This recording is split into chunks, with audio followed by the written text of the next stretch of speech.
दरवर्षी अश्विन महिन्यातील शुक्ल पक्षाच्या 5व्या तिथीला ललिता पंचमी साजरी केली जाते.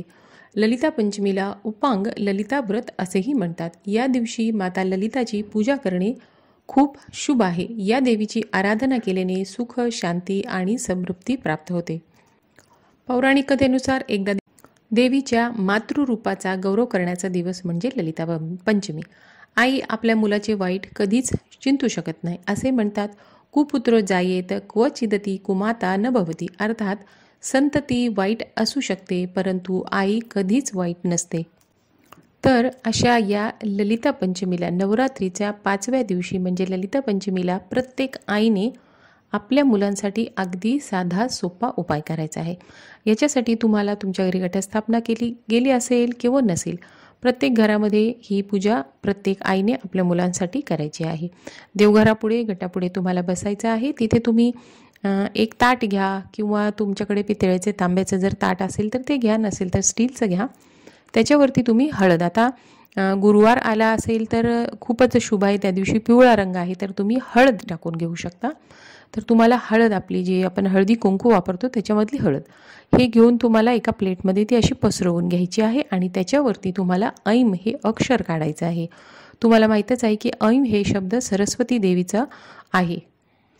नमस्कार, मी वैशाली. आज मी तुम्हाला नवरात्रीमध्ये 5व्या दिवशी म्हणजे ललिता पंचमीच्या दिवशी प्रत्येक आईने आपल्या मुलांसाठी अगदी साधी सोपी पूजा करायची आहे आणि एक शब्द तुम्हाला मुलांच्या जिभेवर लिहायचा आहे. तर आता हा कोणता शब्द आहे आणि कशाने तुम्हाला मुलांच्या जिभेवर लिहायचा आहे, या सर्वांबद्दल मी तुम्हाला माहिती सांगणार आहे.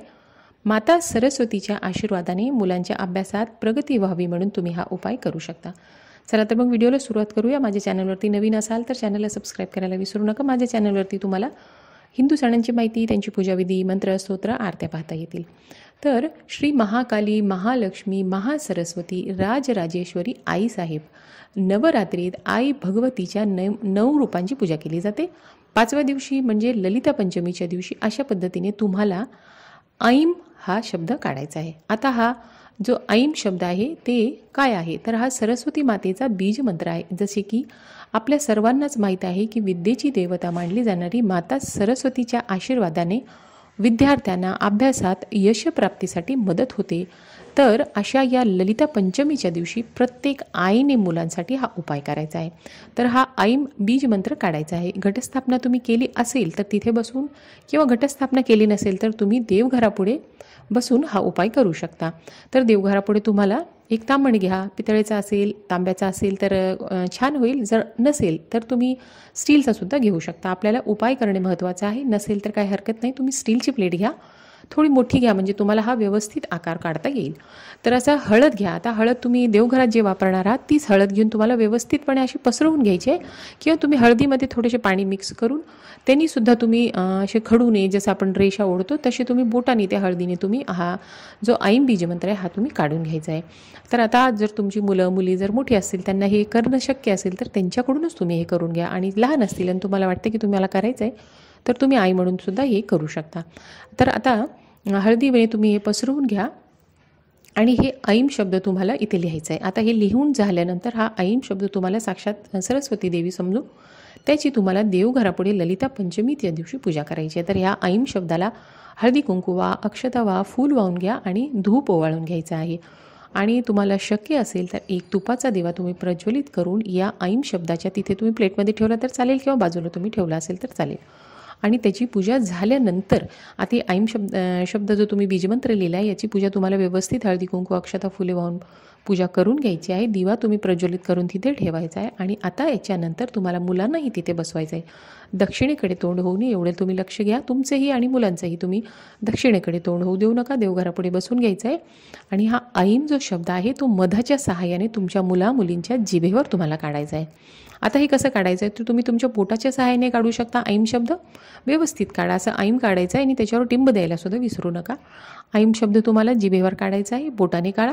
बोटाने काढायचं नसेल तर तुम्ही जो आपले दुर्वा असते त्याची काडीने काढू शकता. आणि तुमच्याकडे जर सोनं असेल, आता सोन्याची काडी नसते तर आपलं कानातलं वगैरे असतं त्याला पाठीमागे काडी असते, तर ते स्वच्छ धुवून घ्या आणि त्या काडीने ते मधात बुडून त्याने सुद्धा तुम्ही ऐम काढू शकता. ते तुमच्याकडे आता समजा दुर्वाची काडी नाही आहे, सोन्याची काडी नाही आहे, तर तुम्ही सरळ बोटाने तुम्ही मधाने मुलांच्या जिभेवर हा ऐम शब्द तुम्हाला काढायचा आहे. तर आता हे बघा, हे काढल्याने तुम्हाला हळूहळू याची असं नाही आहे की आता बिलकुलच मुलांनी अभ्यास केला नाही आणि हा जो उपाय करून खूप काही होईल असं नाही आहे. मुलांना अभ्यास तर करायचा आहे, पण नवरात्रीचे 9 दिवसातला हा महत्त्वाचा दिवस आहे. या दिवशी हा उपाय करून थोडा तरी आपल्या मुलांमध्ये फरक होऊ शकतो, ही आशा तुम्हाला ठेवायची आणि हा प्रयोग करायचा आहे. मुलांना बसवून तिथे ऐम शब्द काढून झाल्यानंतर तुम्हाला तिथे 5 मिनिट त्यांना बसून घ्या आणि जर मुलांना सरस्वती वंदना येत असेल तर तुम्हाला तिथे ऐम शब्द लिहून झाल्यानंतर थोड्या वेळाने तिथे तुम्हाला सरस्वती वंदना म्हणायला सांगायची आहे. अशा पद्धतीने अगदी साधी सोपी छोटीशी पूजा करा आणि सरस्वती वंदना म्हणा. आणि माझा व्हिडिओ आवडला तर लाईक, शेअर, सबस्क्राईब करायला विसरू नका.